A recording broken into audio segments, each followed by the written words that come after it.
आपकी जैसे attendance check करिए, आप 10-10 मिनट ही आते हो, क्या रीजन है? मैम मेरा पिछला ही बहुत हो गया बचा हुआ, तो क्या हो उसको गया? ये कंप्लीट। मैम मेरा पिछला वगैरह आते तो उसके लेक्चर होते, मैं लेक्चर लगाता हूँ उसके, फिर ज़्यादातर पिछले के। अच्छा, लेक्चर रहते हैं पिछले? मैम वो 2-3 दिन, एक दिन क्लास लाइट नहीं थी, फिर दूसरे दिन नेट वगैरह हो गया, फिर 2-3 लेक्चर का बैकलॉग हो गया, तो फिर उसको ही कंप्लीट करता रहता हूँ। अच्छा, तो अभी बैकलॉग कंप्लीट नहीं हुआ फिर? क्योंकि अभी तो एक लेक्चर मतलब सब सब्जेक्ट में एक एक चैप्टर तो हो गया अतुल, है ना? Yes ma'am. और आपने शायद मुश्किल से ही आपने किसी भी सब्जेक्ट में रेगुलर क्लासेस करी है ना? जिस दिन पहले दिन हुई थी उस दिन फिजिक्स और केमिस्ट्री की थी, तो बाद में मेरा थोड़ा सही चल पड़ा, तो मेरी मैथमेटिक्स की ठीक से लग रही है क्लासेस। अच्छा, मैथमेटिक्स की आप कॉन्टिन्यूसली ले रहे हो अतुल? Yes ma'am. अच्छा, फिजिक्स केमिस्ट्री में क्या इशू आ रहा है? मैं इसका पिछला ही रह गया था मेरा, तो अच्छा, मैं उसका ही कंप्लीट कर रहा हूँ दूसरे लेक्चर वगैरह लेके। ठीक है, ओके।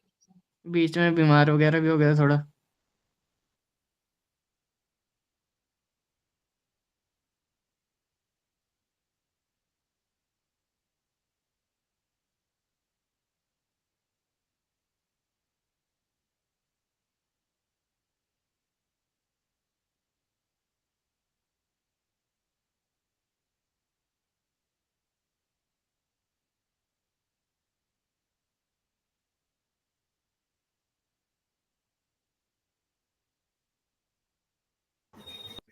हाँ जी, गुड इवनिंग।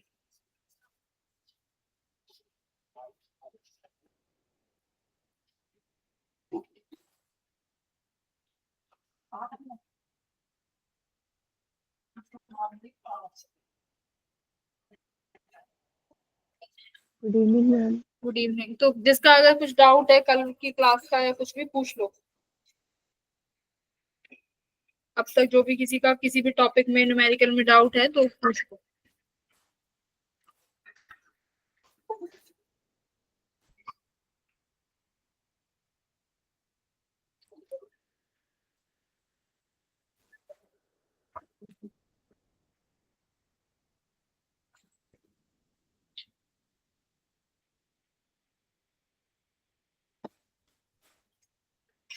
किसी का कोई भी डाउट रहता है तो पूछ लो।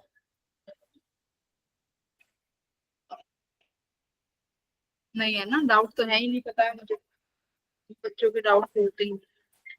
मैम सेकंड डीपीपी का थर्ड क्वेश्चन। वो समझ, वो मैंने बताया था ग्रुप में, नहीं आया क्या समझ में? No ma'am.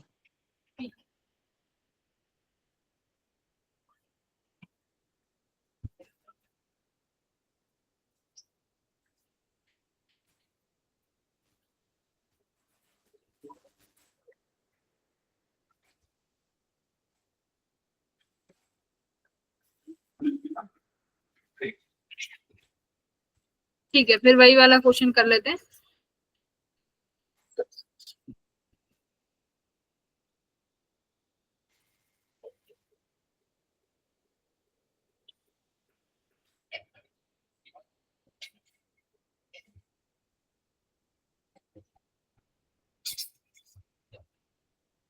God.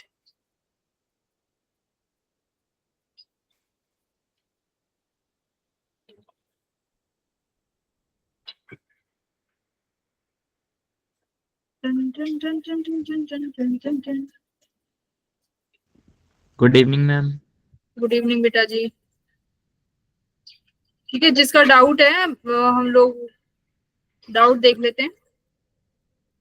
डीपीपी का, कल वाली डीपीपी का होमवर्क में क्वेश्चन नंबर 3 है ना? ठीक है, आपने भेजा भी हुआ है ना ग्रुप में, एक सेकंड। ठीक है,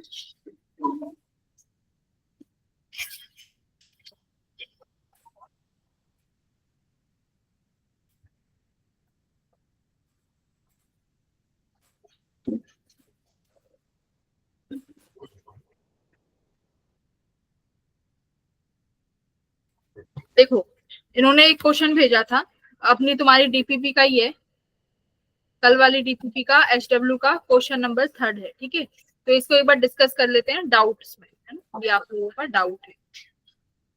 तो बेटा सवाल क्या कह रहा है कि आपके पास सभी अपना क्वेश्चन अपने निकाल लो, है ना। क्वेश्चन नंबर 3 डीपीपी का क्या कह रहा है कि आपके पास एक स्फेरिकल सिमेट्रिक चार्ज डिस्ट्रीब्यूशन है, मतलब किसी स्फेयर पे, मान लो ये आपका स्फेयर है, इस पर चार्ज डिस्ट्रीब्यूट किया गया है, ठीक है। अब चार्ज कैसे होता है बेटा, एक बात बताओ, चार्ज पूरी वॉल्यूम में होता है ना, जब अभी तक तुमने जो पढ़ा है, जो नॉन कंडक्टिंग स्फेयर है तो चार्ज वॉल्यूम में रहेगा। उसमें बेटा आपने क्या पढ़ा है, चार्ज कैसा डिस्ट्रीब्यूट है, यूनिफॉर्मली चार्ज डिस्ट्रीब्यूशन है ना, आपने पढ़ा है चार्ज जो है यूनिफॉर्मली डिस्ट्रीब्यूटेड है। बट तुम्हारे क्वेश्चन में क्या बोला है कि चार्ज जो वॉल्यूम में है वो 0 से लेकर इसकी जो रेडियस है कैपिटल आर तक, चार्ज देखो कैसे डिस्ट्रीब्यूटेड है, ऐसे डिस्ट्रीब्यूटेड है कि रो जो है चार्ज डेंसिटी, रो क्या होता है, चार्ज पर यूनिट वॉल्यूम। तो बेटा ये कैसे डिपेंड कर रही है, देखो sigma r equals to rho 5/4 minus r by r. तो यानी तुम्हारी जो रो है, तुम्हारा चार्ज डिस्ट्रीब्यूशन है, वो इस तरीके से वेरिएबल है ना, जो कि आपका यूनिफॉर्मली डिस्ट्रीब्यूटेड होता था। यूनिफॉर्मली डिस्ट्रीब्यूटेड बोले तो charge per unit volume centre से लेके इसकी रेडियस तक सेम रहेगा हर जगह, है ना, तभी तो वो यूनिफॉर्मली है कि चार्ज जो है यूनिफॉर्मली डिस्ट्रीब्यूटेड है। उन वाले केसेस में क्या होता था बेटा, सेंटर से लेके आपके सरफेस तक चार्ज जो है वो सेम डिस्ट्रीब्यूटेड है। बट अब जो ये क्वेश्चन है उसमें चार्ज किस तरीके से डिस्ट्रीब्यूटेड है, इस फंक्शन के फॉर्म में, है ना, चार्ज जो है इस फंक्शन के फॉर्म में डिस्ट्रीब्यूटेड है। अब क्या बोला है आपको कि आपके पास एक स्फेयर है, इस स्फेयर का रेडियस जो है कैपिटल कितना है, कैपिटल आर है। आपको क्या निकालना है, आपको बताना है कि इलेक्ट्रिक फील्ड कितना है ओरिजिन से किसी डिस्टेंस आर पर, है ना, ओरिजिन से कोई एक डिस्टेंस है आपका स्मॉल आर, है ना, बोला हुआ है। यहाँ पर आपको बताना है कि इलेक्ट्रिक फील्ड कितना है। तो बेटा यहाँ पर कुछ ना कुछ चार्ज डिस्ट्रीब्यूट हुआ होगा, बोलो चार्ज कुछ क्लोज हुआ होगा। तो अब मैं अगर तुम्हारी तरह गॉस लॉ लगाऊं तो गॉस लॉ क्या कहता है, integration of E dot d s equals to charge enclosed by epsilon naught. बेटा यही कह रहे हो, यही होता है। इलेक्ट्रिक फील्ड आपको निकालनी है, इलेक्ट्रिक फील्ड कांस्टेंट है, आप बाहर ले लोगे। डीएस किसका एरिया होता है बेटा, गॉस लॉ से बताओ। गॉसियन सरफेस का। हाँ, डीएस किसका एरिया होता है, गॉसियन सरफेस का। अब आपको देखो, आपको सेंटर से किसी आर पॉइंट पे, जो कि आपका इन्होंने बोला है कि जो स्मॉल आर है वो आपके कैपिटल आर से स्मॉल है ना, तो इस पॉइंट पर आपको फील्ड निकालनी है। तो यानी ये आर अंदर ही होगा, स्मॉल आर अंदर है। तो मैंने ये डॉटेड डॉटेड डॉटेड वाला जो है आपको स्काई ब्लू लाइन से दिख रहा है, ये गॉसियन सरफेस है। बेटा इसका एरिया क्या होगा गॉसियन सरफेस का, 4 pi small r square equals to charge enclosed by epsilon naught. अब आई चार्ज इनक्लोज्ड की बारी, है ना, चार्ज इनक्लोज्ड की बारी। तो आप चार्ज इनक्लोज्ड बेटा देखो कैसे निकालते थे, अगर यूनिफॉर्मली होता था तो सिंपल आप करते थे कि सिग्मा रो मतलब चार्ज पर यूनिट वॉल्यूम कितना है और हमें कितनी वॉल्यूम से चाहिए, तो कितनी वॉल्यूम से चाहिए था 4 पाई आर स्क्वायर कर देते थे आप, है ना, 4 पाई आर स्क्वायर वॉल्यूम, यानी 4/3 पाई आर स्क्वायर, ये कर देते 4/3 पाई आर क्यूब। बट ये हम कब करते थे बेटा, ये आपका आ जाता था कि इतनी वॉल्यूम में कितना चार्ज इनक्लोज्ड है, यही करते थे ना, कि पर यूनिट वॉल्यूम में रो है, अगर मुझे इस वॉल्यूम का चाहिए तो 4 इस वाली वॉल्यूम से मल्टीप्लाई कर दिया, ये चार्ज इनक्लोज्ड आ गया।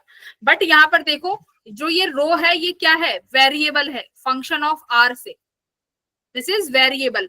तो आप बेटा कैसे निकालोगे चार्ज इनक्लोज्ड, बताओ चार्ज इनक्लोज्ड कैसे निकालना प्रेफर करोगे चार्ज को, फॉर्मूले के अकॉर्डिंग तो तुमने लिख दिया सारी चीजें, अब चार्ज निकालना है। अब चार्ज के लिए बेटा क्या करोगे, आपने जो ये गॉसियन सरफेस कट किया है, देखो आपने ये गॉसियन सरफेस कट किया है, इसमें कुछ चार्ज है बट मुझे नहीं मालूम ये कितना चार्ज है, इसकी डिस्टेंस सेंटर से लेके स्मॉल आर है, ठीक है। अब आपको चार्ज निकालना है तो क्या करो, हम लोग क्या करते हैं डी क्यू निकालते हैं ना, डी क्यू कितना हो जाएगा चार्ज, देखो रो किसके बराबर होता है, क्यू बाय v। तो बेटा डी क्यू किसके बराबर हो जाएगा, d q equals to rho into d v. ठीक है, d q equals to rho into d v, तो मैं यहाँ लिखती हूँ रो डीवी। ठीक है, वॉल्यूम। अच्छा रो किसके बराबर है, देखो तुम्हें रो गिवन है ना, यहाँ पे कितना गिवन है, यहाँ पे उसकी वैल्यू लिख दो, रो 5/4 माइनस कितना है r/r, small r by capital R। मतलब इससे तुम्हारा जो रो है वेरी कर रहा है। अब डीवी यानी अब हमें वॉल्यूम चाहिए। तो बेटा बताओ, अगर मैं ये जो R वाली तुम्हारी गॉसियन सरफेस है, इसका मुझे वॉल्यूम लिखना है, तो कैसे लिखेंगे, इसका एरिया कितना हो जाएगा 4πr² डॉट वॉल्यूम। इसका मान लो कि इसकी जो थिकनेस है वो कितने की है, dr की, तो 4πr² dr, ये तुम्हारा वॉल्यूम हो गया। वॉल्यूम को क्या लिख सकते हो भाई, वॉल्यूम क्या लिख सकते हो, अगर एरिया में थिकनेस को मल्टीप्लाई कर दें तो ये क्या आ जाएगा, वॉल्यूम आ जाएगी।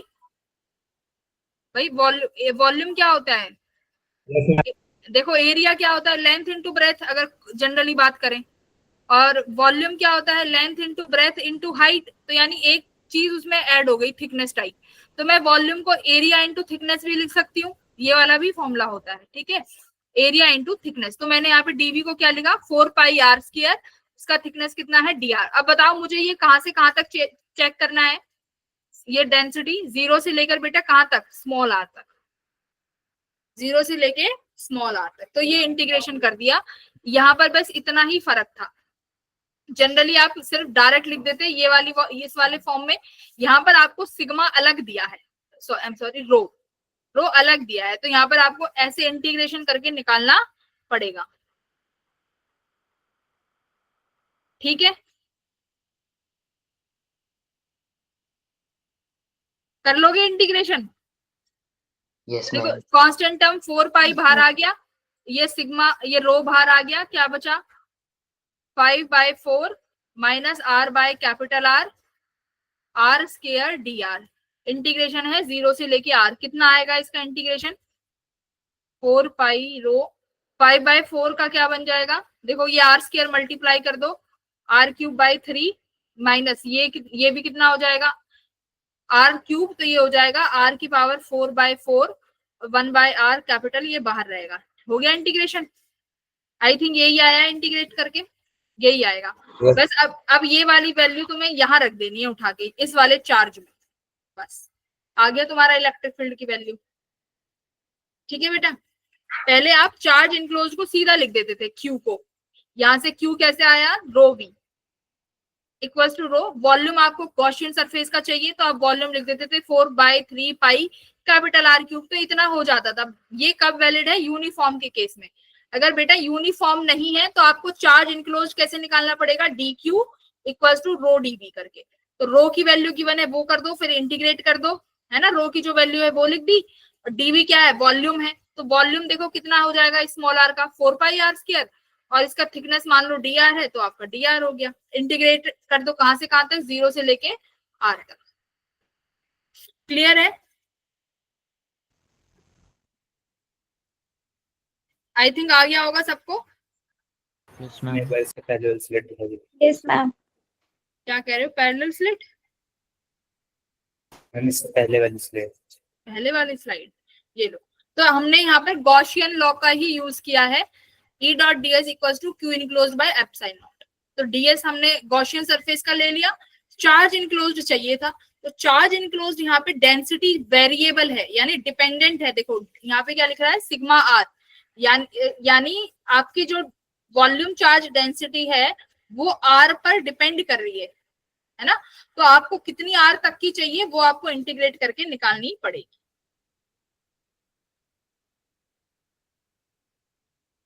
ठीक है, चलो आज का अपना टॉपिक था कैपेसिटर।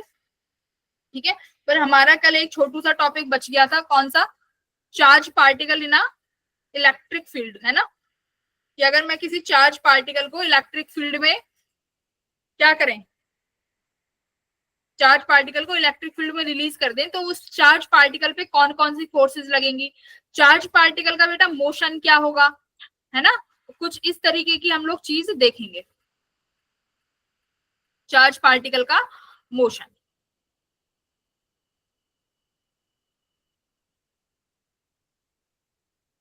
चलो चलते हैं।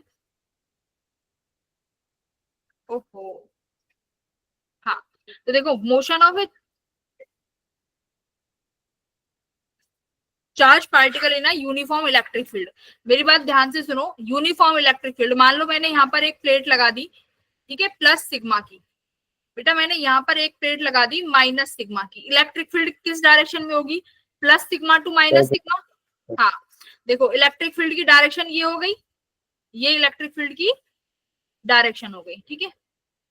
अब बेटा एक बात बताओ, मैंने यहाँ पर एक चार्ज पार्टिकल रखा प्लस क्यू, कैसा चार्ज पार्टिकल रखा? Plus Q. अब एक बात बताओ, जैसे ही आप यहाँ पर एक चार्ज पार्टिकल रखोगे तो होगा क्या इस चार्ज पार्टिकल के पास? इलेक्ट्रिक फील्ड इस पर फोर्स लगाएगी इस डायरेक्शन में। Yes ma'am. इलेक्ट्रिक फील्ड के अलोंग, है ना। अगर बेटा मैं यहीं पे माइनस क्यू चार्ज रखती तो उस पर फोर्स कहाँ लगता? इलेक्ट्रिक फील्ड के अपोजिट डायरेक्शन में, है ना, इलेक्ट्रिक फील्ड के अपोजिट डायरेक्शन में उस पे फोर्स लगता है। तो ये याद रखना कि अगर पॉजिटिव चार्ज पार्टिकल है तो इलेक्ट्रिक फील्ड के डायरेक्शन में फोर्स लगेगा। अच्छा, अब इलेक्ट्रिक फील्ड के डायरेक्शन में फोर्स लगेगा तो एक बात बताओ कितना फोर्स लग रहा होगा अगर इलेक्ट्रिक फील्ड ई है तो? Ma'am F is equal to q E. F equals to q, यानी इस चार्ज पार्टिकल पे जो लगने वाला फोर्स है वो है F equals to q E, ठीक है, F equals to q E. बेटा अभी हम लोग अगर मान लो यही तुम्हारा नेट फोर्स है, इस चार्ज पार्टिकल पर एक्ट करने वाला जो फोर्स है वो सिर्फ यही है, तो सेकंड लॉ ऑफ मोशन से एफ नेट किसके बराबर होता है? एम ए के। ठीक है, तो एफ नेट कितना है? Q E equals to m a. इसका मतलब तुम्हारा चार्ज पार्टिकल कितने से एक्सीलरेट कर रहा होगा बेटा? क्यू ई बाय एम से। अच्छा, अब एक बात बताओ, ये जो एक्सीलरेशन है, is this acceleration is uniform और नॉन यूनिफॉर्म? यूनिफॉर्म। हाँ, क्योंकि आपका ये फोर्स भी क्या है? कांस्टेंट है टाइम के साथ। Yes ma'am. आपका अगर फोर्स कांस्टेंट है तो एक्सीलरेशन विद टाइम कैसी रहेगी? कांस्टेंट। कांस्टेंट। तो एक्सीलरेशन क्या है? Is uniform. Acceleration is uniform through out the motion, correct. अगर बेटा एक्सीलरेशन यूनिफॉर्म है तो क्या मैं इसमें इक्वेशन ऑफ मोशन की इक्वेशन यूज कर सकती हूँ? Yes ma'am.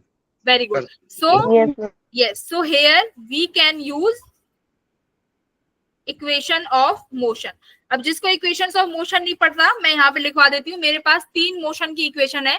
v equals to u plus at, s equals to ut plus half at square, तीसरी है v square minus u square equals to 2as। ये इक्वेशंस बेटा तभी लगती हैं जब एक्सीलरेशन कैसी हो? यूनिफॉर्म एक्सीलरेशन हो, तो हम इस वाली इक्वेशन का यूज कर सकते हैं, ठीक है। s equals to u t plus, ये इस वाली इक्वेशन, तीनों इक्वेशन का यूज कर सकते हैं। अच्छा, एक्सीलरेशन आप निकाल लोगे क्यू ई बाय एम से। v फाइनल वेलोसिटी होती है, u दिखाती है इनिशियल वेलोसिटी, s क्या दिखाता है बेटा? s दिखाता है डिस्प्लेसमेंट। s दिखाता है डिस्प्लेसमेंट। तो हम इन 3 इक्वेशंस का यहाँ पर यूज कर सकते हैं। अच्छा, अब एक बात बताओ, यहाँ पर जो एक्सीलरेशन है बेटा उसकी डायरेक्शन कहाँ होगी? एक्सीलरेशन की डायरेक्शन, एक्सीलरेशन की direction of acceleration is in the direction of electric field. अब देखो, अब चार्ज पार्टिकल को आपने इलेक्ट्रिक फील्ड के अलोंग ही क्या किया है? प्लेस किया है ना। चार्ज पार्टिकल जो मूव कर रहा है इलेक्ट्रिक फील्ड के अलोंग ही मूव कर रहा है, तो सिंपल आप इस पर ग्रेविटी में जैसे क्वेश्चन सॉल्व करते थे वैसे ही आप टाइम वगैरह जो भी पूछा है इन इक्वेशंस का यूज करते हुए निकाल सकते हो। बस यहाँ पे एक्सीलरेशन की वैल्यू ये रहेगी। अच्छा, अगर बेटा एक बात बताओ, अगर ये ऐसे करें, मान लो हमारे पास इलेक्ट्रिक फील्ड कुछ ऐसे है डाउनवर्ड डायरेक्शन में, ऐसे। अब मैं क्या करती हूँ, मैं किसी पार्टिकल को हॉरिजॉन्टली प्लेस कर देती हूँ। देखो ऐसे, ये कोई चार्ज पार्टिकल क्यू है, ये ऐसे आ रहा है। अब क्या होगा? अब देखो एक्सीलरेशन, इस इलेक्ट्रिक फील्ड तो डाउनवर्ड है और चार्ज पार्टिकल ऐसे आ रहा है। अब बताना जरा बेटा अब क्या होगा? मैम वो नीचे की तरफ जाएगा, पैराबोलिक पाथ। देखो ये प्लस है और ये नेगेटिव है। अब सुनो मेरी बात, एक्सीलरेशन, अब जैसे ये चार्ज पार्टिकल यहाँ एंटर करेगा, इस पर क्या लगनी स्टार्ट हो जाएगी? Electric field. और यानी इलेक्ट्रिक फील्ड जैसे ही इस पे लगेगी, इलेक्ट्रिक फील्ड इसको कहां पर धकेलना चाहेगी? डाउनवर्ड। डाउनवर्ड्स, क्योंकि in the direction of electric field force लगेगा।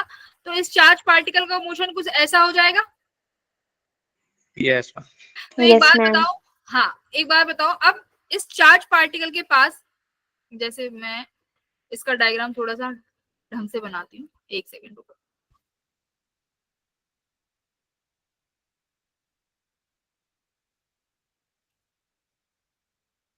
देखो अब की बार थोड़ा सा क्लियर डायग्राम बनाते हैं। अब मान लो जैसे ही यहाँ पर तुम्हारे पास चार्ज पार्टिकल आया, इसमें इलेक्ट्रिक फील्ड E है, चार्ज पार्टिकल प्लस Q आ रहा है। देखो अब यहाँ पर ये प्लस Q चार्ज पार्टिकल आया है यहाँ पर किसी वेलोसिटी से। इलेक्ट्रिक फील्ड इस डायरेक्शन में, मतलब यहाँ पर कौन सी डायरेक्शन होगी? ऊपर की तरफ नेगेटिव, और यहाँ पर प्लस, Negative. ऊपर नेगेटिव। Plus. ठीक है। अच्छा अब ये चार्ज पार्टिकल बेटा जैसे ही आएगा और ये ऊपर की तरफ होते हुए ऐसे डिफ्लेक्ट करके चला जाएगा। देखो ऐसे डिफ्लेक्ट करते हुए बाहर निकल जाएगा, है ना। तो ऐसे डिफ्लेक्शन हो जाएगी कुछ, मतलब आ तो ये स्ट्रेट लाइन रहा है, लेकिन ये स्ट्रेट लाइन रहेगा नहीं, नो मोर स्ट्रेट लाइन। कैसा पार्टिकल हो जाएगा? कैसा मोशन हो जाएगा इसका? पैराबोलिक। अब पैराबोलिक क्यों होगा ये देखो। देखो जैसे ही ये चार्ज पार्टिकल आया बेटा, इसके पास कैसी वेलोसिटी थी इनिशियली? एक्स डायरेक्शन में हॉरिजॉन्टल वेलोसिटी थी, एक्स डायरेक्शन में। लेकिन जैसे ही ये इलेक्ट्रिक फील्ड के अंदर आएगा, इलेक्ट्रिक फील्ड की डायरेक्शन जो फोर्स है वो किस डायरेक्शन में है? देखो वाई डायरेक्शन में, अपवर्ड है ना। ई वाई देखो, इलेक्ट्रिक फील्ड किस डायरेक्शन में है? वाई डायरेक्शन में। इलेक्ट्रिक फील्ड जो है वाई डायरेक्शन में है। तो यानी इस चार्ज पार्टिकल पर जो फोर्स लगेगा वो किस डायरेक्शन में लग रहा होगा? वाई डायरेक्शन में, है ना भाई। इस चार्ज पार्टिकल जैसे ही आएगा, इलेक्ट्रिक फील्ड की डायरेक्शन में फोर्स लगेगा। इलेक्ट्रिक फील्ड की डायरेक्शन वाई डायरेक्शन है, इलेक्ट्रिक फील्ड की डायरेक्शन में इस पे फोर्स लगेगा, है ना। तो इलेक्ट्रिक फील्ड की डायरेक्शन में फोर्स लगेगा, तो चार्ज पार्टिकल बेटा एक्सीलरेट कहां कर रहा होगा? Y direction. एक्सीलरेशन भी, हाँ accelerate. Acceleration is in Y direction. तो एक्सीलरेशन कहाँ हो गई? वाई डायरेक्शन में। अब एक बात बताओ, जिस हॉरिजॉन्टल वेलोसिटी से ये आया था, क्या इसकी हॉरिजॉन्टल वेलोसिटी कुछ चेंज होगी? नहीं होगी, है ना। तो पार्टिकल बिल्कुल प्रोजेक्टाइल मोशन की तरह यहाँ पर वर्क करेगा, क्योंकि हॉरिजॉन्टल मोशन में कोई भी एक्सीलरेशन नहीं है। देखो हॉरिजॉन्टल में कोई एक्सीलरेशन है नहीं है, तो पार्टिकल की जो एक्स डायरेक्शन वाली वेलोसिटी है वो क्या रहेगी? रिमेन सेम, क्योंकि एक्सीलरेशन नहीं है एक्स डायरेक्शन में। बट एक बात बताओ, जो वी वाई वाली वेलोसिटी है बेटा वो क्या रहेगी? इनिशियली तो कितनी है? 0। देखो इनिशियली तो 0 है, क्योंकि इनिशियली कौन सी डायरेक्शन में थी वेलोसिटी बेटा? एक्स डायरेक्शन में। अब बताओ, अब लेकिन वाई डायरेक्शन में आपके पास एक्सीलरेशन है, तो यानी वाई डायरेक्शन में आपका पार्टिकल इस वेलोसिटी से मूव करता रहेगा, बोलो। और वीएक्स क्या रहेगी? रिमेन सेम, है ना। Yes ma'am. तो यानी यहाँ पर आपको सेम कैसे डील करना है? प्रोजेक्टाइल मोशन की तरह, ठीक है। तो यहाँ पर हम लोग प्रोजेक्टाइल की तरह क्वेश्चंस को सॉल्व करेंगे, तो क्वेश्चन से ज्यादा समझ में आएगा। डिस्कस करने वाली चीजें यही थी कि अगर आपका पार्टिकल सीधा इलेक्ट्रिक फील्ड की अलोंग आता है, तो अलोंग आ रहा है मतलब यूनिफॉर्म मोशन है, आप सीधा स्ट्रेट ये 3 इक्वेशन यूज कर लो। एक्सीलरेशन रहेगी QE बाय m। दूसरा, अगर इलेक्ट्रिक फील्ड के परपेंडिकुलर आता है तो चार्ज पार्टिकल के 2 मोशन हो जाएंगे। चार्ज पार्टिकल के 2 मोशन हो गए। हाँ जी, हाँ गौरव बोलो। गर्व मैम अगर नॉन यूनिफॉर्म हुई इलेक्ट्रिक फील्ड तो? नहीं होगी ना, नॉन यूनिफॉर्म नहीं देंगे इन्होंने, तुम्हें यूनिफॉर्म में ही पढ़ना है। ये रहा motion of charge particle in uniform electric field, ठीक है। तो सुनो, अब जैसे ही चार्ज पार्टिकल परपेंडिकुलर आएगा तो उसके 2 आपके पास मोशन हो जाएंगे, एक एक्स डायरेक्शन वाला, एक वाई डायरेक्शन वाला। तो वही पार्टिकल उसी डायरेक्शन में एक्सीलरेट करेगा जहां पर इलेक्ट्रिक फील्ड होगी। बोलो किस किस को क्लियर है? जिसको नहीं है वो एक बार मुझे हैंड रेज कर दो, मैं उसको समझा दूंगी। किसको नहीं आया? हाँ मनीषा बोलो बेटा, क्या समझ में नहीं आया आपको? मैम जो ये हॉरिजॉन्टल वाला है ना, वो एक बार समझा दो। ठीक है, देखो सुनो मेरी बात। बेटा इलेक्ट्रिक फील्ड की डायरेक्शन कैसी है? पेंडिकुलर। नहीं, वाई डायरेक्शन में है ना। मान लो तुम्हारा इस रीजन में इलेक्ट्रिक फील्ड है, इलेक्ट्रिक फील्ड का डायरेक्शन क्या हो गया? वाई, है ना। देखो यहां से निकल रही है, मतलब ये पॉजिटिव प्लेट होगी, और यहाँ पर एंड हो रही है, मतलब ये प्लेट नेगेटिव होगी। नेगेटिव। हाँ, अब एक काम करो, मैंने एक चार्ज पार्टिकल रिलीज किया प्लस क्यू, जिसकी वेलोसिटी इनिशियली v है। कितनी वेलोसिटी है इनिशियली? v। वेलोसिटी। अच्छा बेटा, अब एक बात बताओ, जैसे ही ये पार्टिकल इलेक्ट्रिक फील्ड में एंटर करेगा, इलेक्ट्रिक फील्ड इस पर क्या लगाएगी? फोर्स। देखो ये इलेक्ट्रिक फील्ड की डायरेक्शन कहाँ है? ऊपर की तरफ। इलेक्ट्रिक फील्ड इस पर अपनी डायरेक्शन में फोर्स लगाएगी। इलेक्ट्रिक फील्ड की डायरेक्शन ऊपर की तरफ है, तो इस चार्ज पार्टिकल का मोशन कुछ ऐसा नहीं हो जाएगा कुछ समय बाद ऊपर की तरफ? क्योंकि Yes, ma'am. क्योंकि इस चार्ज पार्टिकल को इलेक्ट्रिक फील्ड अपनी डायरेक्शन में खींच रही है, प्लस क्यू चार्ज को अपनी डायरेक्शन में खींचेगी, तो इस चार्ज पार्टिकल का मोशन अब स्ट्रेट लाइन नहीं रहा। क्यों नहीं रहा स्ट्रेट लाइन? क्योंकि इसको इलेक्ट्रिक फील्ड अपनी तरफ ऊपर फोर्स लगा रही है ना। हर देखो हर पॉइंट पे इलेक्ट्रिक फील्ड इसको ऊपर की तरफ खींच रही है। तो पहला समझ में आया कि इसका मोशन कैसा हो जाएगा? Projectile motion. अच्छा, अब देखो जैसे ही पार्टिकल इलेक्ट्रिक फील्ड में आएगा, उसके पास दो वेलोसिटी होंगी, एक तो एक्स डायरेक्शन में जो कि इनिशियली हमने दी है, दूसरी वाई डायरेक्शन में हो जाएगी। वाई डायरेक्शन में किसकी वजह से होगी? क्योंकि वाई डायरेक्शन में क्या है? Electric field. In Y direction you have electric field. तो जिस डायरेक्शन में इलेक्ट्रिक फील्ड है, तुमने ही बताया था, उसी डायरेक्शन में क्या होगी? एक्सीलरेशन। तो यानी चार्ज पार्टिकल ऊपर भी मूव करेगा, हाँ या ना? तो कितने से मूव करेगा? वी वाई में क्या हो जाएगा? इनिशियली देखो चार्ज पार्टिकल के पास सिर्फ और सिर्फ एक्स डायरेक्शन में वेलोसिटी है, तो वी वाई इनिशियली 0 हो गया। एक्सेलरेट करेगा ए से इनटू जिस टाइम के लिए चाहिए उस टाइम पर आप वी वाई निकाल सकते हो। ठीक है, एक्सेलरेशन कितनी है? Q E by m into t. इसका मतलब वाई डायरेक्शन में आपका चार्ज पार्टिकल एक्सेलरेट कर रहा होगा। बट जरा एक्स डायरेक्शन में बताओ, एक्स डायरेक्शन में वेलोसिटी क्या रहेगी बेटा? वेलोसिटी इन एक्स डायरेक्शन। क्या एक्स डायरेक्शन में कोई एक्सेलरेशन है मनीषा? देखो, क्या एक्स डायरेक्शन में कोई वेलोसिटी है? सॉरी, एक्सेलरेशन है? देखो, एक्सेलरेशन वहां होगी जहां कोई फोर्स होगा। एक्सेलरेशन वहां होगी जहां कोई फोर्स होगा। इलेक्ट्रिक फोर्स है, इलेक्ट्रिक फील्ड वाला, वो वाई डायरेक्शन में है, तो वाई डायरेक्शन में इलेक्ट्रिक फील्ड है, तो एक्सेलरेशन भी वाई डायरेक्शन में होगी। बट पार्टिकल वी वेलोसिटी लेके आ रहा है हॉरिजॉन्टल में। क्या हॉरिजॉन्टल में कोई एक ऐसा फोर्स है जो इसकी वेलोसिटी को छीने या बढ़ा दे? No ma'am.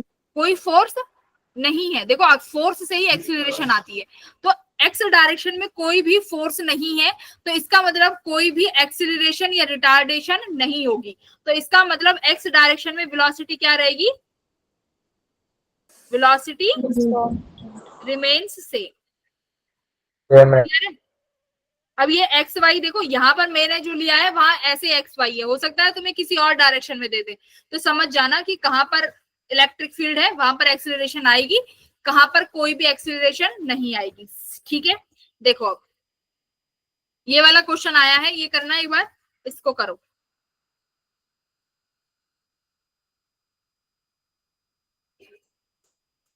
ये तुम्हारी लास्ट क्लास के क्वेश्चन है ना, लास्ट क्लास के।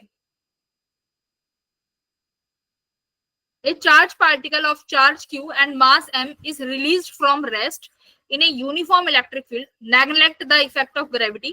काइनेटिक एनर्जी निकालनी है, तो काइनेटिक एनर्जी का फॉर्मूला क्या होता है? Half M we square. Rest से रिलीज किया हुआ है, तो आप वेलोसिटी निकाल सकते हो u plus eighty. Initially velocity कितनी है? 0, तो यहाँ 0 लिख दो। कितने से एक्सीलरेट करेगा charge particle? Q E by m से। टाइम का टी एज इट इज आ जाएगा।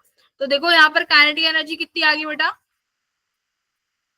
M velocity q square E square by m square into t का भी स्क्वायर आएगा, है ना। तो काइनेटिक एनर्जी कितना आ गया? Q square E square T square by M. आ गया? हम हाफ भी तो आएगा। हाँ 1/2, यस, ठीक है, क्लियर है। तो ये बेसिक क्वेश्चन था, कैसे हमें एक्सीलरेशन और वेलोसिटीज निकालनी है। अब देखो पीवाईक्यू, ये तुम्हारा 2023 का पीवाईक्यू है।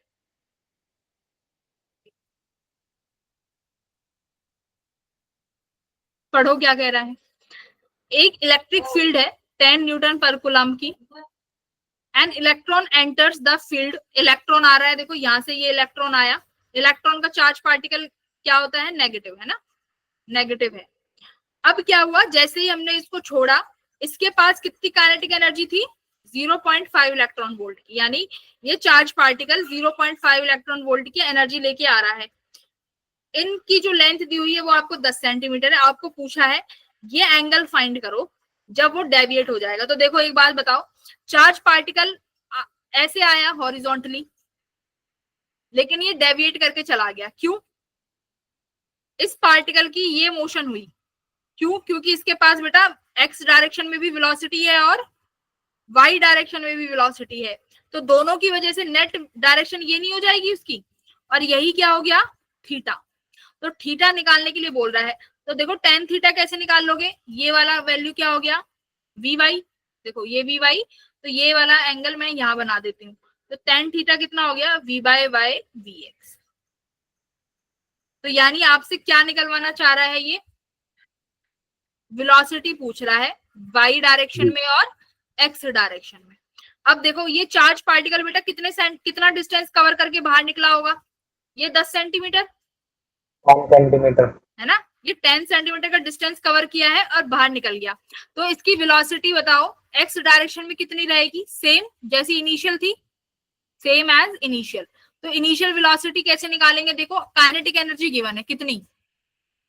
0.5 इलेक्ट्रॉन वोल्ट, ये गिवन है। काइनेटिक एनर्जी कितनी? काइनेटिक एनर्जी को और क्या लिख सकते हो? Half M we square is equals to 0.5 electron को मैं क्यू भी लिख दे रही हूँ तो आगे इजी रहेगा, ठीक है। वेलोसिटी निकालो कितना आ जाएगा? ये 1 हो गया,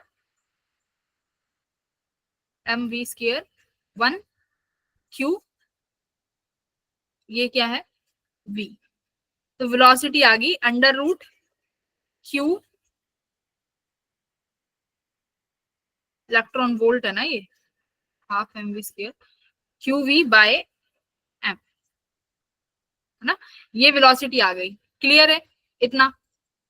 और यही वेलोसिटी रहेगी एक्स डायरेक्शन में। वी वाई निकाल सकते हो? हमें क्यूवी रूट में कैसे आ गया? अरे वी वो तो स्क्वायर, 1/m होना चाहिए। नहीं नहीं, ये वी स्क्वायर है ना, देखो half M we square velocity, तो 0.5 क्यू वी, तो 2 से मल्टीप्लाई करोगे तो ये 1 बन गया। Q as it is, V as it is, mass को नीचे ले जाओ, वेलोसिटी का रूट कर दो, ठीक है। हम अंडर, आपने ईवी को क्यूवी के फॉर्म में लिखा है। हाँ ये ई है ना, इस ई को मैंने क्यू लिख दिया बस, चार्ज जिससे समझ में आ जाए। ई क्या है? What is E? E is electronic charge, उसको मैं क्यू भी तो लिख सकती हूँ, तो मैंने इसको क्यू बना दिया बस।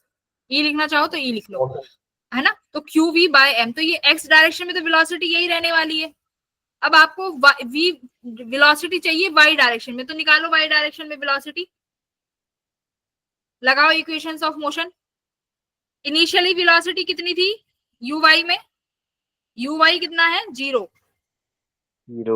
क्योंकि इनिशियली वेलोसिटी बस एक्स डायरेक्शन में है, वी वाई में इनिशियली कोई वेलोसिटी नहीं है।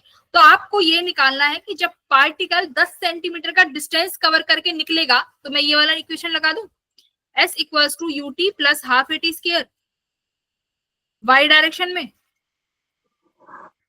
बट वाई डायरेक्शन के लिए हमारे पास डिस्टेंस नहीं है ना, ये जो डिस्टेंस है फाइनल वेलोसिटी भी नहीं निकलेगी ना इससे, तो ये, हाँ फाइनल वेलोसिटी भी कहाँ से कैसे निकलेगी इससे? क्या कह रहे हो? हम इस वाली इक्वेशन से फाइनल वेलोसिटी थोड़ी ना निकलेगी। हाँ हाँ वही, क्योंकि हमारे पास वाई डायरेक्शन में डिस्टेंस नहीं है। तो v स्क्वायर वाला लगाओ, v इक्वल्स टू ये वाला लगा लो, v equals to u plus AT, है ना। तो v हमारे पास फाइनल हमें चाहिए, एक्सीलरेशन हमारे पास है क्यू ई बाय एम, ठीक है। टाइम यानी अब तुम्हें टाइम चाहिए, टाइम मतलब कि ये चार्ज पार्टिकल ये जो 10 सेंटीमीटर का डिस्टेंस कवर किया है कितने समय में किया है, तो टाइम निकाल लो। टाइम कैसे निकालोगे,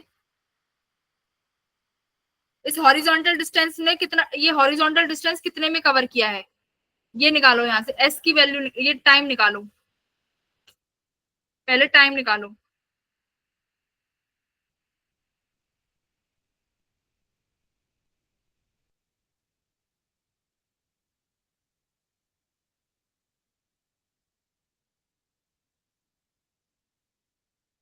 निकालो टाइम की वैल्यू, टी कितना आ रहा है,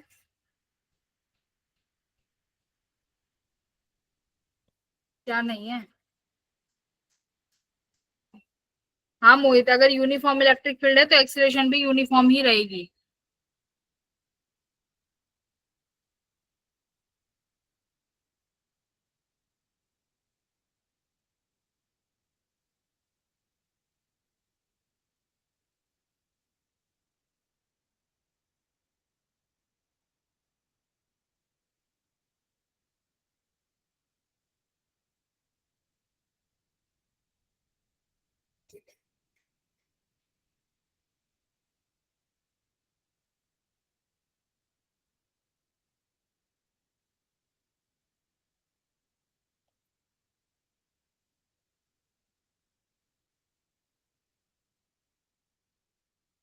भैया 10 सेंटीमीटर का डिस्टेंस तो सीधा निकाल सकते हो, एक्स डायरेक्शन में लगा लो, distance equals to velocity into time.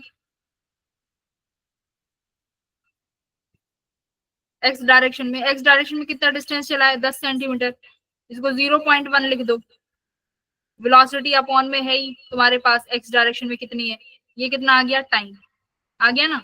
तो मैं यहाँ पे टाइम लिख दूं, उतना ही डिस्टेंस वी वाई में कवर, उतना ही टाइम वी वाई में कवर किया होगा, बोलो हाँ या ना।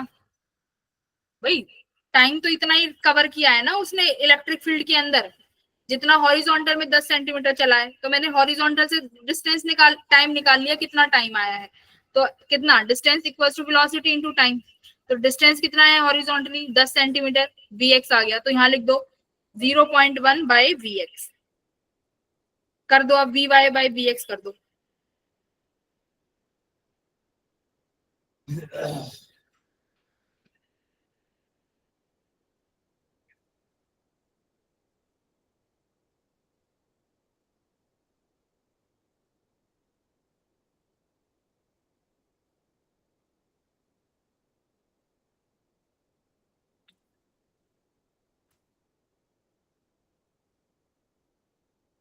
डिवाइड करनी है दोनों इक्वेशन। अच्छा ये तो इलेक्ट्रॉन वोल्ट है ना, तो इलेक्ट्रॉन वोल्ट तो यूनिट हो गई, तो इलेक्ट्रॉन का चार्ज आ जाएगा, वोल्ट हटा दो, है ना, इलेक्ट्रॉन वोल्ट तो हट ही जाएगा।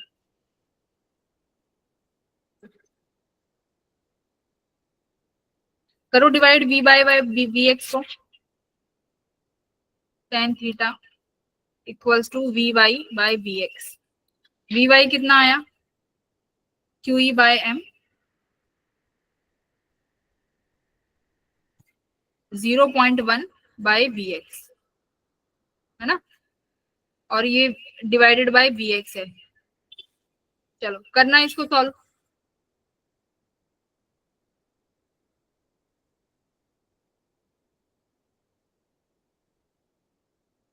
ये vx ऊपर चला जाएगा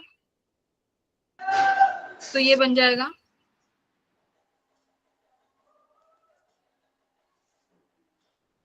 कितना आ रहा है, देखो कैंसिल हो रहे हैं एक दूसरे से सारी चीजें। vx की वैल्यू रखने के बाद हो रहे हम्म, हैं, vx की वैल्यू रखने के बाद हो रहे हैं देखो कैंसिल। देखो हाँ देखो vy की वैल्यू qe बाय m है, मल्टीप्लाई बाय 0.1 अपॉन vx, तो vx की वैल्यू कितनी आई है, अंडर रूट q और ये अंडर रूट m, है ना, ये vy है। तो देखो क्या क्या बचा, ये under root q by m यहाँ बच जाएगा और ये यहाँ से हट गया, ठीक है। तो यहाँ से हम लिख देते हैं vy आया है तुम्हारा कितना, under root of q by m electric field as it is multiply by 0.1। ठीक है, अब अपॉन में करना है Vx।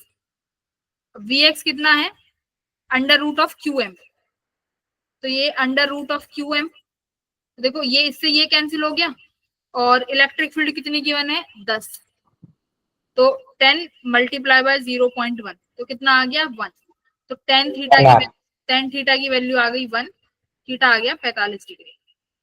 देखो बस कैलकुलेशन है, लगाई तुमने इक्वेशंस ऑफ मोशन ही है, यानी Vy और Vx निकालना है। Vx तो यही कांस्टेंट रहेगा, चार्ज Q बाय M है ना, Q बाय M। देखो ये वोल्ट तो यूनिट है, तो वोल्ट तो बाहर ही रहने दो, बस 0.5 Q यहाँ से Vx आ गया, इनिशियली y 0 है तो uy 0 हो गया।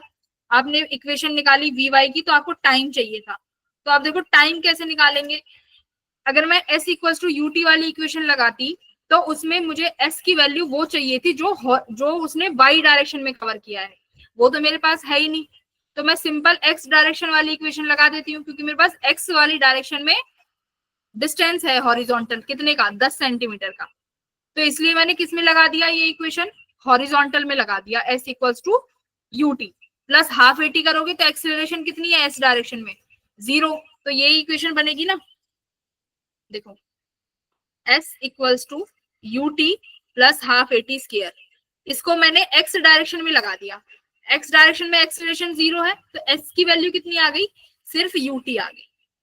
ठीक है, और s डायरेक्शन में कितना डिस्टेंस कवर कर रहा है ये इलेक्ट्रॉन, 10 सेंटीमीटर दिया है तुम्हें, 10 सेंटीमीटर कर रहा है, तो यहां से क्या आ गया, टाइम आ गया, तो टाइम निकाल के इस इक्वेशन में रख दिया।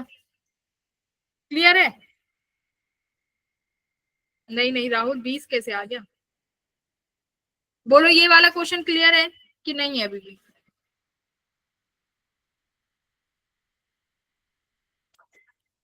आवाज ही नहीं आ रही तुम लोगों की, दोबारा समझाऊं क्या, क्लियर मैम। दोबारा समझाऊं? Yes ma'am. बच्चों क्या कर रहे हो, सुनो, तुम्हें क्या कह रहा है कि तुम्हें ये बताना है कि ये जो थीटा है, यानी तुम्हारा जो एंगल कितना है कि इलेक्ट्रॉन जब निकलेगा तो अपने ओरिजिनल पाथ से डेविएट हो गया। बेटा उसका ओरिजिनल पाथ क्या है, ये वाला पाथ, एक्स डायरेक्शन वाला जिससे वो आ रहा है, देखो, लेकिन वाई डायरेक्शन की होने की वजह से वो इस पाथ में चला जाएगा, ये एंगल थीटा है। तो देखो ये मान लेते हैं कि जब यहाँ पर जब एक्स डायरेक्शन में वेलोसिटी वो है vx, जब निकला तो उसके पास यहाँ पर वेलोसिटी रही vy। ठीक है, अब ये थीटा कितना हो जाएगा, मैं इस वाले को यहाँ पर भी लगा सकती हूँ, vy को एक दूसरे के पैरेलल है, तो tan थीटा निकल के आया vy बाय vx। इसका मतलब ये है कि तुम्हें बस इक्वेशन ऑफ मोशन का यूज करके वेलोसिटी निकालनी है एक्स डायरेक्शन में और वाई डायरेक्शन में।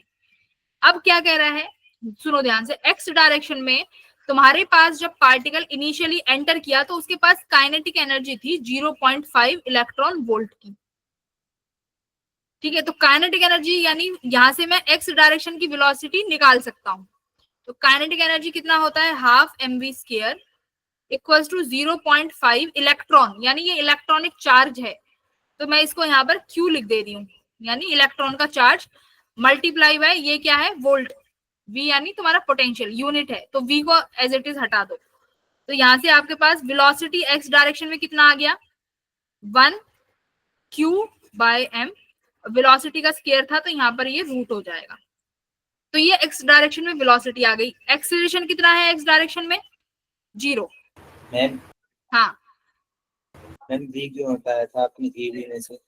बेटा वो इलेक्ट्रॉनिक वोल्ट है ना, volt is unit, kinetic energy की यूनिट मैम इलेक्ट्रॉनिक चार्ज की यूनिट है। हाँ, इलेक्ट्रॉनिक वोल्ट यूनिट है, जैसे वोल्ट यूनिट होती है ना, वोल्ट तुम्हारी एसआई यूनिट है, लेकिन ये क्या है इलेक्ट्रॉनिक वोल्ट, यानी एसआई यूनिट बनाने के लिए इलेक्ट्रॉन से फिर मुझे मल्टीप्लाई करना पड़ेगा, तो इसलिए यहाँ पर क्यू से मल्टीप्लाई किया है, तो वोल्ट तो यूनिट है, तो वो यूनिट को नहीं लगाएंगे ना, वोल्ट में यूनिट नहीं लगाएंगे, इसलिए सिर्फ ये किया है, तो Q बाय M। अब एक्स डायरेक्शन में एक्सेलरेशन कितनी है 0। ठीक है, अब मुझे चाहिए वेलोसिटी इन वाई डायरेक्शन, तो फॉर्मूला लगाया क्या, uy plus acceleration in Y direction into time. अब एक बात बताओ uy कितनी है, इनिशियली वाई डायरेक्शन में वेलोसिटी कितनी है बेटा, देखो ये तुम्हारा इलेक्ट्रॉन है, क्या इसके पास y डायरेक्शन में कोई वेलोसिटी है? जीरो है। नहीं है। तो इसके पास No. uy 0 plus acceleration y into time. अच्छा, एक्सीलरेशन कितना है, कैसे निकाला था? ma इक्वल्स टू QE करके, है ना। तो एक्सीलरेशन कितना आया? QE by m। तो क्या लिखोगे? एक्सीलरेशन आया QE by m into time. तो इसका मतलब अब आपको टाइम चाहिए, टाइम निकालना पड़ेगा। टाइम कैसे निकालोगे बेटा? देखो मैंने भी तो अभी तुम्हारे सामने सॉल्व किया है ना, लगानी पड़ेगी इक्वेशन की, कौन सी कामयाब होगी। अगर मैं y डायरेक्शन में ये इक्वेशन लगाऊं टाइम वाली, s equals to ut plus half at square. But X direction में तुम्हारे पास वही नहीं है। वही तो मैं बता रही हूँ ना कि मैंने ये y में क्यों नहीं लगाई। रुक जाओ, देखो बेटा, अगर मैं ये वाली इक्वेशन y में लगाती हूँ, इससे तुम्हारी बनेगी sy equals to half acceleration in y direction into time square, initial velocity 0, तो ये टर्म कट गई। बट आपके पास डिस्प्लेसमेंट नहीं है कि y ने, मतलब पार्टिकल ने y डायरेक्शन में कितना डिस्प्लेसमेंट किया, तो यानी इस इक्वेशन से टाइम नहीं निकलेगा in the y direction. But देखो अगर इसी इक्वेशन को मैं x डायरेक्शन में लगाऊं, देखो कितना सुंदर है, इसी इक्वेशन को x डायरेक्शन में लगाओ, s equals to uxt plus half acceleration t square.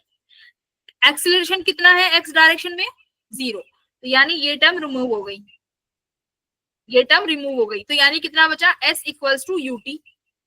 तो आपके पास टाइम निकालना है, तो डिस्टेंस कितना है x डायरेक्शन में? 10 सेंटीमीटर, यानी 0.1 metre divided by velocity in x direction. आ गया टाइम, ये आ गया। इस टाइम की वैल्यू यहाँ पुट कर दो तो vy आ जाएगा। आ गया ना vy। तो बस अब इन दोनों इक्वेशंस को डिवाइड करना है, vx भी निकाल लिया, vy भी निकाल लिया, दोनों को डिवाइड कर दोगे जैसे मैंने यहाँ पर किया।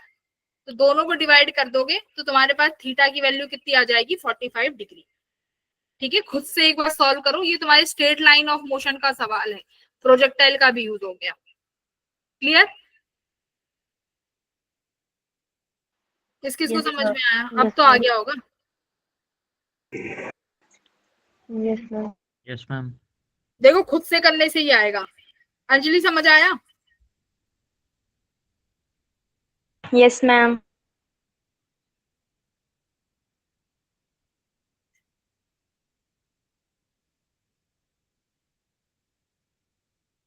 आरुष, गौरव, जतिन, कृष्णा, कृतिका, बोलो सब बच्चे।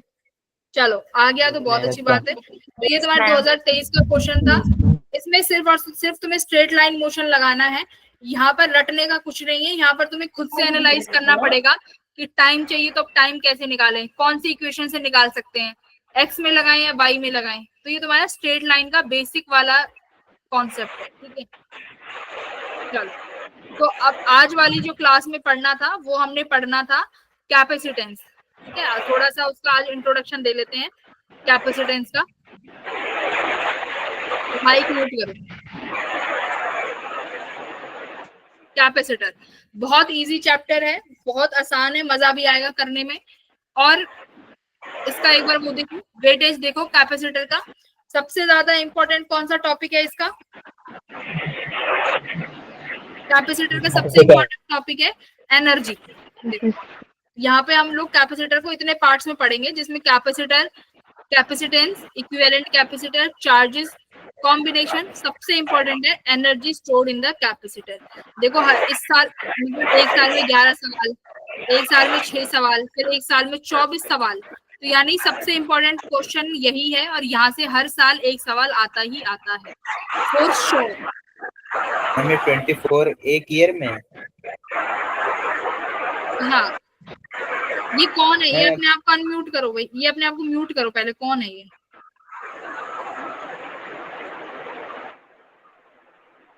मैम आप ही म्यूट कर दो। मुझे वापस आना पड़ेगा ना म्यूट करने के लिए।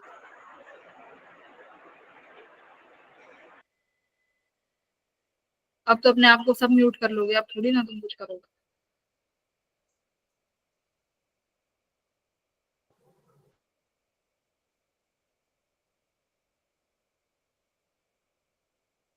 ठीक है, तो ये वेटेज रहेगी। आज हम लोग थोड़ा सा पढ़ने वाले हैं, सिंपल कैपेसिटेंस के बारे में पढ़ेंगे कि कैपेसिटेंस क्या होता है।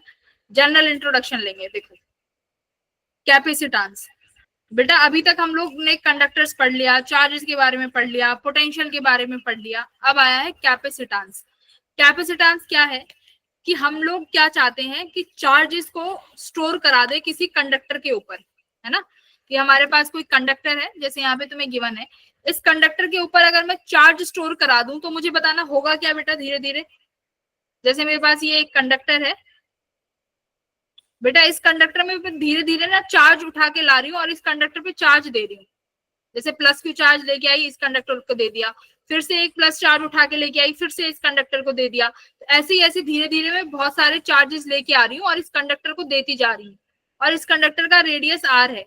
तो बेटा क्या चीज चेंज हो रही होगी? मैम इस पे चार्ज बढ़ रहा होगा। हाँ, तो चार्ज बढ़ रहा है, क्यू इज इंक्रीजिंग।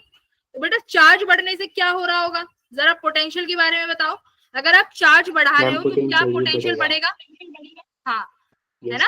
तो जैसे जैसे आप चार्ज बढ़ाओगे तो इस स्फीयर का पोटेंशियल भी क्या हो रहा होगा? इंक्रीज होगा। इसका पोटेंशियल भी इंक्रीज हो रहा होगा। तो बेटा जैसे जैसे चार्ज बढ़ाने से पोटेंशियल इंक्रीज हो रहा है, तो मैं लिख सकती हूँ Q is directly proportional to किसके है? V के। तो मैं यहाँ पर प्रोपोर्शनलिटी को हटा के एक कांस्टेंट लगाऊंगी जिसको मैं C का नाम दूंगी। मम्मी V क्या है आप? V बेटा potential, V is potential, V potential है कि इसी से तो डिनोट करते हैं V से पोटेंशियल को। तो जैसे जैसे आप चार्ज बढ़ा रहे हो Q, वैसे वैसे पोटेंशियल बढ़ रहा है V। कांस्टेंट लगाएंगे इस प्रोपोर्शनलिटी को हटा के C, ठीक है। Q इक्वल्स टू CV, और यही C क्या है बेटा? आपका कैपेसिटेंस। तो क्या लिख रहा है? C equals to Q by V। इसका मतलब क्या है कि आप जितना जितना चार्ज देके जाओगे, मान लो आपने कितना चार्ज दिया, उस चार्ज को देने के बाद उस कंडक्टर का पोटेंशियल कितना बढ़ गया, उसी को क्या बोलते हैं? कैपेसिटेंस। क्या बोला? कैपेसिटेंस। कि आपने उस कंडक्टर को कितना चार्ज दिया और उस चार्ज को देने के बाद उस कैपेसिटेंस का, उस कंडक्टर का पोटेंशियल कितना बढ़ गया, उसी को बोला क्या? कैपेसिटेंस। तो देखो क्या लिख रहा है, यू कैन सी, यहाँ पे देखो, you can see the potential increases when charges increases, correct. जैसे जैसे चार्ज बढ़ाएंगे फॉर्मूले के अकॉर्डिंग भी पोटेंशियल बढ़ेगा। तो बेटा उससे क्या होगा? Q is directly proportional to V। Proportionality को हटा के मैंने C लगा दिया। अब इसी C को क्या बोला है? कैपेसिटेंस। क्या बोल दिया इस Q को? कैपेसिटेंस बोल दिया। अच्छा, अब एक बात देखो, हमें क्या निकालना है? हमें निकालना है कैपेसिटेंस, कि आपने जो कंडक्टर लिया है इस कंडक्टर का कैपेसिटेंस आया कितना। कि मैम आपने तो बोल दिया Q इक्वल्स टू CV है। देखो ध्यान से देखो, बहुत इजी टॉपिक है। Q इक्वल्स टू CV है। अच्छा बेटा अगर ये कंडक्टर है, इसका रेडियस R है और आपने Q चार्ज स्टोर करा दिया, इसका पोटेंशियल कितना हो गया होगा? K capital Q by R। ये पोटेंशियल किसका है? Potential of spherical conductor. यही होगा कि नहीं होगा बताओ? यही होगा। अब आपको कैपेसिटेंस निकालना है, तो C किसके बराबर है? Q बाय V के। तो देखो Q as it is, potential का फॉर्मूला लिख दो, कितना? K Q by R। तो R को मैं ऊपर ले जाती हूँ, देखो चार्ज से चार्ज कट गया। K की वैल्यू कितनी होती है? 4 पाई एप्सिलॉन नॉट। तो ये 1 बाय K है। हाँ, K की वैल्यू होती है 1/4 पाई एप्सिलॉन नॉट। तो देखो ये 1/K है, तो वैल्यू कितनी हो जाएगी? 4 पाई एप्सिलॉन नॉट, यानी ऊपर आ गया, ऊपर R है एज इट इज। तो यानी तुम्हारे कंडक्टर का जो कैपेसिटेंस निकल के आया वो कितना निकल के आया? 4 पाई एप्सिलॉन नॉट R। यानी जो आपका स्फेरिकल कंडक्टर है उसका कैपेसिटेंस निकल के आया 4 पाई एप्सिलॉन नॉट R। जरा इस फॉर्मूले को देखो, कैपेसिटेंस किस किस चीज पर डिपेंड कर रहा है बेटा? रेडियस पे, रेडियस पे स्फेरिकल कंडक्टर की। और एप्सिलॉन नॉट क्या हो गया? डाइलेक्ट्रिक, है ना। कि आपका कंडक्टर कहाँ रखा हुआ है उस पर भी डिपेंड करेगा। बोलो एप्सिलॉन नॉट मीडियम पे, यस, मीडियम पे डिपेंड कर रहा है। तो यानी तुम्हारा किसी भी कंडक्टर का जो कैपेसिटेंस है, कैपेसिटेंस बोले तो हम लोग, मटेरियल और उसके रेडियस पे। हाँ, इसका रेडियस यानी शेप एंड साइज। रेडियस का मतलब है कि कितना बड़ा कंडक्टर लिया है ना। एप्सिलॉन नॉट मतलब किस मीडियम का है, किस एप्सिलॉन नॉट क्या है? डाइलेक्ट्रिक मीडियम है ना। क्या मीडियम है? एयर है, वैक्यूम है, कैसा है? वो उसका मीडियम हो गया। अच्छा अब एक बात देखो, कैपेसिटेंस अभी मैंने क्या बताया, क्या बताता है कि हम लोग कितना चार्ज दे रहे हैं और कितना पोटेंशियल बढ़ जा रहा है ना, कितना चार्ज दे रहे हैं और कितना पोटेंशियल बढ़ जा रहा है। बेटा अब एक काम करो, है ना, अब देखो क्या कह रहा है यहाँ पे, रेडियस आर है। अगर एक बात मान लेते हैं कि अगर हमारे पास मैं इतना बड़ा कंडक्टर लेती हूँ जिसका रेडियस कितना है? अर्थ जितना। मान लो आपने एक ऐसा कैपेसिटर लिया या ऐसा कंडक्टर लिया जिसका रेडियस कितना है? अर्थ जितना है ना। तो आप जरा उस पर देखो कितना चार्ज स्टोर होगा, जैसे कि अभी करेंगे उस चीज को। देखो पहले इसकी प्रॉपर्टीज के बारे में जान लेते हैं। क्या बोला हमने? कैपेसिटेंस जान लिया। क्या कह रहा है डेफिनेशन के through? Capacitance of a conductor is defined as the charge required to increase the potential of a conductor. मतलब कैपेसिटेंस क्या है कि हम लोग जैसे जैसे उस पर चार्ज दे रहे हैं तो उसका पोटेंशियल 1 यूनिट से कितना बढ़ जा रहा है। तो ये तुम्हारा कैपेसिटेंस कैसी क्वांटिटी है? कैपेसिटेंस कैसी क्वांटिटी है? कैपेसिटेंस है स्केलर क्वांटिटी। सिंपल सी बात, स्केलर क्वांटिटी है। फिर बात आती है यूनिट की कि यूनिट कितनी है। तो एसआई यूनिट क्या है बेटा? फेराड। एसआई यूनिट क्या है? फेराड। अब देखो जो ये यूनिट है ना एसआई यूनिट फेराड, ये कितनी लार्ज यूनिट है। अभी जब क्वेश्चन सॉल्व करोगे तो पता चलेगा। ये फेराड इतनी बड़ी यूनिट है। देखो 1 फेराड क्या होगा? C equals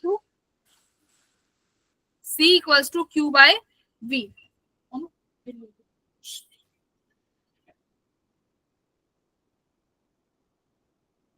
C equals to Q by V।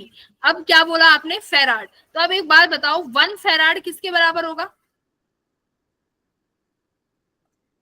1 farad किसके बराबर होगा? सुनो 1 फेराड यानी 1 कूलाम्ब बाय 1 वोल्ट।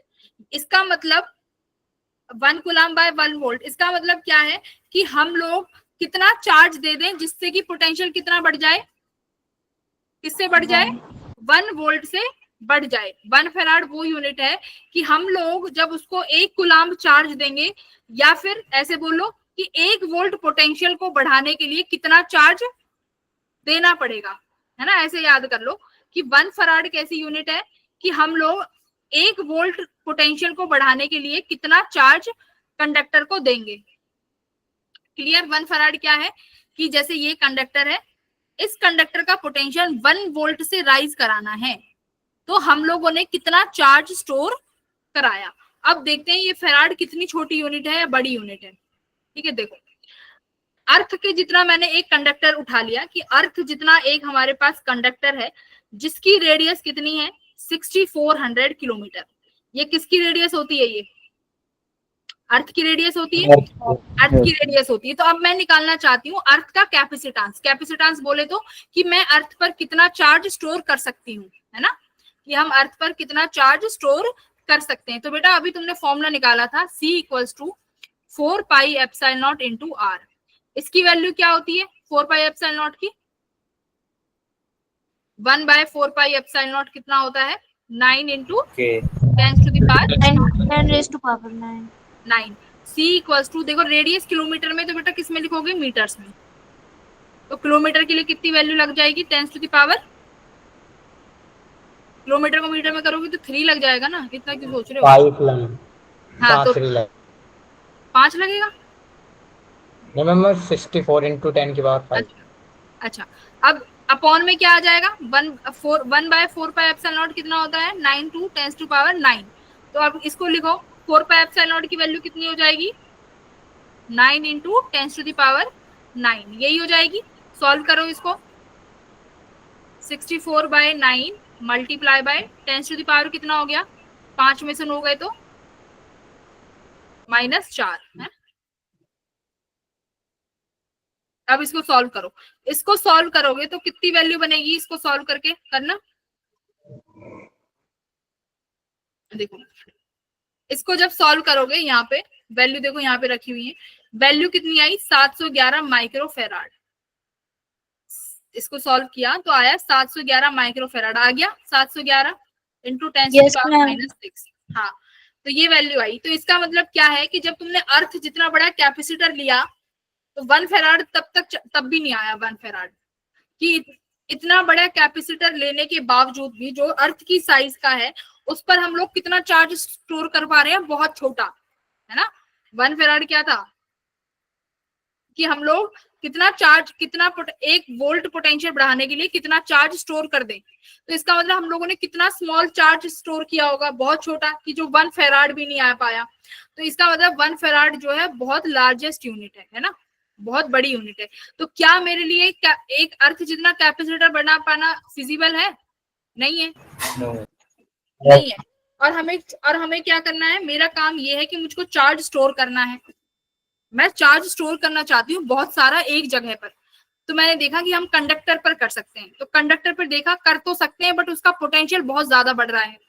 जैसे ही एक कुलाम चार्ज रखोगे वैसे ही पोटेंशियल कितने से बढ़ जाएगा, 1 वोल्ट से, है ना। देखो यही तो था, 1 फराड क्या है, 1 कुलाम बाय 1 वोल्ट, यही है। 1 फराड क्या है, 1 कुलाम बाय 1 वोल्ट। यानी जैसे ही आप 1 कुलाम चार्ज रखोगे पोटेंशियल कितने से बढ़ जाएगा, 1 वोल्ट से। अब एक बात बताओ, जैसे जैसे 1 कुलाम चार्ज रखते जा रहे हो और 1 वोल्ट का पोटेंशियल बढ़ता जा रहा है, तो यानी मेरे पास ये वाला जो कंडक्टर का आइडिया है चार्ज स्टोर करने का, ये क्या हो गया, ये क्या होगा, रिजेक्ट हो गया, है ना। हो जाना चाहिए कि नहीं हो जाना चाहिए रिजेक्ट, बताओ। यस एक बात सुनो, 1 फराड चार्ज पर, 1 फराड जब अगर यूनिट है तो तुमने कितना चार्ज स्टोर किया है, 1 कुलाम का, राइट, है ना। 1 फराड यूनिट है तो तुमने उस कंडक्टर पे कितना चार्ज स्टोर किया है, 1 कुलाम, जिससे कि पोटेंशियल कितना बढ़ जाएगा, 1 वोल्ट। पर जरा यहाँ पर देखो, यहाँ पर देखो कितना आया है तुम्हारा कैपेसिटेंस, 711 माइक्रोफेराड। इसका मतलब तुम्हारे अर्थ जितने बड़े कैपेसिटर पर 1 कुलाम चार्ज भी स्टोर नहीं हुआ, यस और नो, नहीं हो रहा ना 1 कुलाम चार्ज भी, क्योंकि 1 फेराड आता तब जाके 1 कुलाम चार्ज स्टोर हुआ होता अकॉर्डिंग टू द यूनिट। और हमारा 1 फेराड भी नहीं आ रहा, हमारा माइक्रो में आ रहा है। तो दैट मीन्स यहाँ पर हम लोग कंडक्टर पर तो चार्ज स्टोर ही नहीं कर सकते। क्यों? क्योंकि पोटेंशियल इतना ज्यादा हो जाएगा, क्योंकि आप जैसे जैसे चार्ज लेके आओगे पोटेंशियल बढ़ जाएगा, पोटेंशियल बढ़ जाएगा तो इसका मतलब क्या होगा, आपको बहुत ज्यादा वर्क करना पड़ेगा चार्ज स्टोर करने के लिए। भाई चार्ज जैसे जैसे आप चार्ज उस पर ऐड करते जा रहे हो वैसे वैसे उस कंडक्टर का पोटेंशियल बढ़ता जा रहा है, पोटेंशियल बढ़ता जा रहा है। इसका मतलब आप जो चार्ज और ऐड कराना चाहते हो उसके लिए आपको वर्क डन कितना करना पड़ेगा, बहुत ज्यादा, है ना, बहुत ज्यादा वर्क डन करना पड़ेगा, जो कि फिजिबल ही नहीं हो पाएगा। तो इसलिए खुद देखो इतना बड़ा कैपेसिटर बनाना हमारे लिए फिजिबल नहीं है। फिर हम एक कॉन्सेप्ट यूज करते हैं, किसका, कैपेसिटर का। किसका कॉन्सेप्ट यूज करते हैं, कैपेसिटर।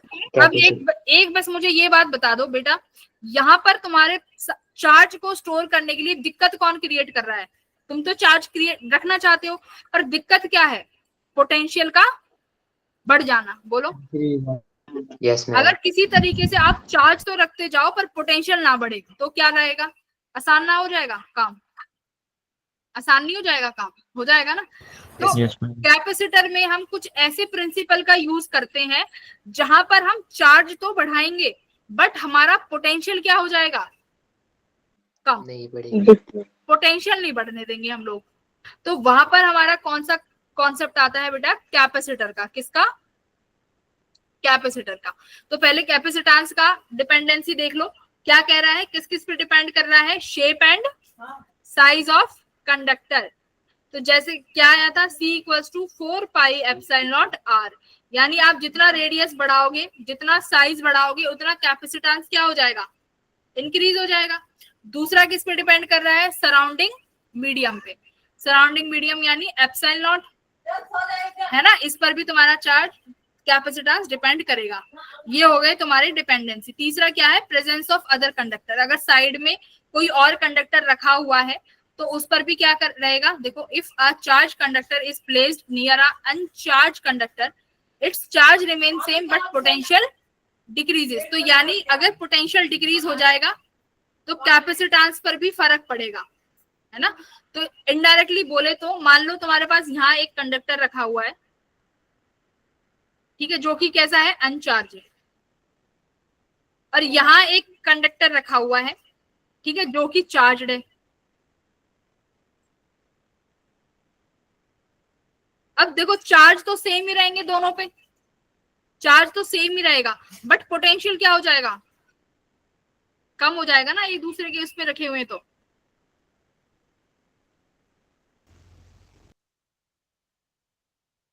पोटेंशियल डिक्रीज हो जाएगा।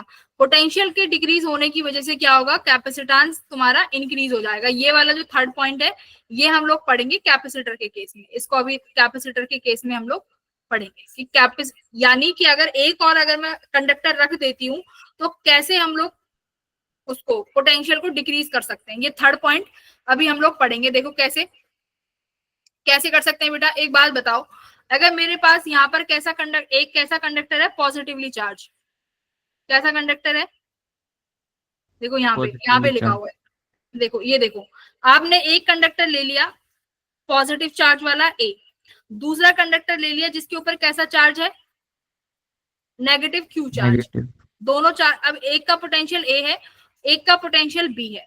अब एक बात बताओ, अगर आप VA पर पोटेंशियल देखोगे टोटल तो कैसे निकालोगे, एक तो खुद के Q की वजह से, कितना K कैपिटल Q, मान लो इसका रेडियस कितना है R है, तो KQ बाय R। B की वजह से भी होगा, B पर चार्ज कितना है -Q, इसका रेडियस मान लो कितना है कैपिटल R, तो देखो -K capital Q by R, ऐसे तो लिखेंगे भाई। A पर जो पोटेंशियल होगा खुद की वजह से भी होगा KQ बाय R, दूसरे की वजह से भी होगा -KQ बाय R, तो A पर पोटेंशियल कितना हुआ नेट 0, यहां पर पोटेंशियल कितना हो गया 0। इसका मतलब अगर आप A वाले कैपेसिटर पे चार्ज इंक्रीज कराते जाओगे बट इसका क्या हो रहा है, पोटेंशियल डिक्रीज हो रहा है। क्यों हो रहा है, क्योंकि उसके साइड में क्या रखा हुआ है, एक और कंडक्टर रखा हुआ है ना। तो अगर हम इसीलिए अगर एक कंडक्टर पास में रख देते हैं तो पोटेंशियल क्या हो गया, कम हो गया, और पोटेंशियल कम कर दिया तो हमारा फिर हम चार्ज को बढ़ा सकते हैं, और चार्ज बढ़ा लिया तो कैपेसिटेंस भी बढ़ जाएगा, है ना। तो ये थोड़ा सा जनरल इंट्रोडक्शन था कैपेसिटेंस के बारे में, है ना। मोर डिटेल्ड हम लोग कल देखेंगे, कैपेसिटेंस तो पढ़ लिया है, कल पढ़ेंगे कैपेसिटर, ठीक है बच्चों। मैम अगर ये पोटेंशियल वाला एक दोबारा बताना है, क्या बताऊं, देखो हाँ ये देखो ऐसे है, आपके पास यहाँ पर दो कंडक्टर रखे हुए हैं, है ना, एक के पास पॉजिटिव चार्ज है और एक के पास नेगेटिव चार्ज है ना। अब मान लो आप चार्ज स्टोर कराना चाहते हो बेटा ए वाले पे, आप चार्ज स्टोर कराना चाहते हो ए वाले पे, अब आप ए पे चार्ज बढ़ा रहे हो तो पोटेंशियल बढ़ेगा ए का, हाँ या ना, बढ़ेगा। बट अब एक बात देखो, अगर आपने दूसरा कंडक्टर रख दिया जिसके ऊपर नेगेटिव चार्ज है, अब उसकी वजह से टोटल पोटेंशियल ए पर एक तो खुद की वजह से होगा KQ बाय R, एक उस बी वाले की वजह से भी होगा जिसपे नेगेटिव Q चार्ज है, कितना -KQ बाय, इसका डिस्टेंस देखो सेंटर से लेते हैं, मोर एक्यूरेटली बताएं तो सेंटर से कितना डिस्टेंस है, अभी R ही मान लो, -KQ बाय R, है ना। तो इसका मतलब VA पर आपका पोटेंशियल कितना हो गया 0, कम हो गया ना पोटेंशियल, ओवरऑल पोटेंशियल देखा जाए तो किसकी वजह से, बी वाले कंडक्टर की वजह से, बोलो है ना। Yes ma'am. अगर बी वाला कंडक्टर नहीं होता तो सिर्फ पोटेंशियल ए का रहता KQ बाय R, और जितना चार्ज बढ़ाते जाते पोटेंशियल बढ़ता जाता, लेकिन मैंने जैसे ही बी रख दिया, बी की वजह से ये नेगेटिव पोटेंशियल आ गया ना, तो नेगेटिव पोटेंशियल ए के पोटेंशियल को क्या कर देगा, कम कर देगा, है ना, क्या कर देगा, कम कर देगा। हम सेम चार्ज वाले यूज नहीं कर सकते फिर हम उसके लिए, हाँ सेम चार्ज वाले कैपेसिटर यूज नहीं, सेम चार्ज वाला तो बढ़ा देगा ना बेटा, सेम चार्ज वाला तो बढ़ा देगा। या फिर आप कैसा रखो, आप ऐसा रखो जिसके पास कोई चार्ज ना हो, क्योंकि इंड्यूस होके भी उस पर कैसा चार्ज आएगा, अपोजिट चार्ज, और अपोजिट चार्ज फिर से क्या करेगा, इसके पोटेंशियल को घटा देगा, है ना। सेम चार्ज तो बढ़ा रहा है ना, तो हम नेगेटिव वाला लेंगे, इसलिए यहाँ पर थर्ड पॉइंट पे क्या लिखा है, अनचार्ज कंडक्टर। अनचार्ज क्यों लिखा है, क्योंकि अगर अनचार्ज वाले को चार्ज के पास रखोगे तो इंड्यूस करंट कैसा, इंड्यूस चार्ज कैसा बनेगा, नेगेटिव, है ना, और नेगेटिव की वजह से पोटेंशियल बेटा क्या आएगा उस वाले पर, नेगेटिव पोटेंशियल Zero. यानी माइनस हो जाएगा, तो नेट पोटेंशियल ए का क्या हो गया, घट गया। तो यहाँ पर कॉन्सेप्ट आ जाता है कैपेसिटर का। किसका कैपेसिटर? कैपेसिटर का। कि यहाँ पर हम लोग दो कंडक्टर लेंगे और दोनों कंडक्टर का चार्जेस कैसा होगा, इक्वल एंड ऑपोजिट। ये हो जाता है आपका कैपेसिटर। इसीलिए कैपेसिटर में हमेशा इक्वल एंड ऑपोजिट चार्ज लेते हैं। समझ में आया अपोजिट क्यों लेते हैं? अगर प्लस ले लिया तो वो तो पोटेंशियल बढ़ा रहा है ना, पोटेंशियल बढ़ा रहा है, तो पोटेंशियल घटाने के लिए हम लोग नेगेटिव चार्ज लेंगे। क्लियर? तो कल की क्लास में कैपेसिटर को और डिटेल में जानेंगे, आज तो समय बहुत कम था। तो see you all in the next class. Bye everyone. Bye ma'am. Capacitor के केस में हमेशा दो चीजें लेंगे,